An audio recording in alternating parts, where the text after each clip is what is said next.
The 10K concept of the nanoworld. First, nanoscale or size matter. The nanoworld deals with objects that are 1 to 100 nanometers in size. At this scale, materials behave differently. For example, imagine a marble is the size of a basketball.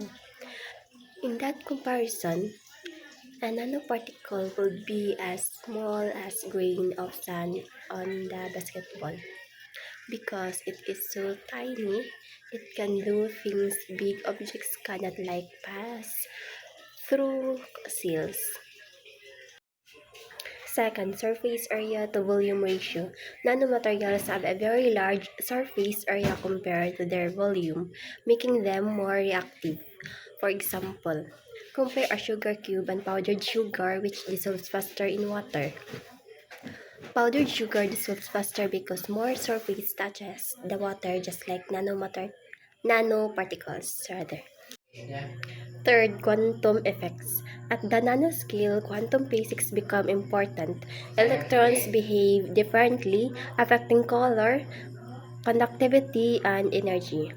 For example, gold in bulk is yellow, but gold nanoparticles can appear red or purple. This happens because electrons act differently at the nanoscale, changing how light is absorbed and reflected. Fourth, size-dependent properties. Changing the size of a nanoparticle can change its color, strength, conductivity, or melting point. For example, think of Lego blocks. A big Lego structure is stable, but tiny pieces can move easily and fit into small spaces. At the nanoscale, can bend, stretch, or react in new ways. Fifth, self-assembly. Nanoparticles can organize themselves into patterns without human control. For example, like magnets snapping together automatically, nanoparticles can arrange themselves into useful structure such as carriers, or electronic circuits. 6. Forces dominate. Van der Waals and electrostatic forces. At the nano level, gravity is weak and other forces become more important. For example, a gecko can walk on walls because millions of tiny nano-sized hair on its feet stick using weak forces. This inspired nano-based adhesive. 7. Nanotechnology in medicine. Nanoparticles can target specific cells, such as cancer cells. For example, imagine a delivery drone that goes only to one house. Nanomedicine works like that, delivering drugs directly to sick cells, reducing side effects.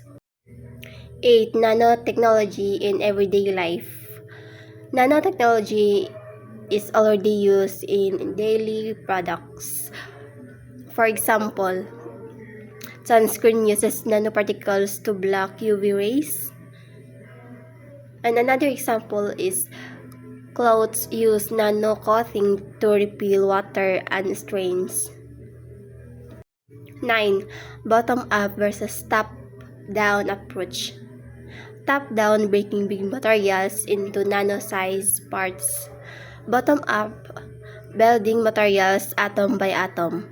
For example, cutting a paper into tiny pieces is top-down. Building something using Lego bricks is bottom-up.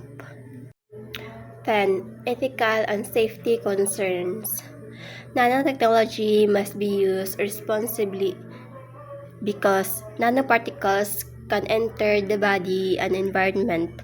For example, just like medicine needs proper dosage, nanomaterials must be careful taste to avoid harm.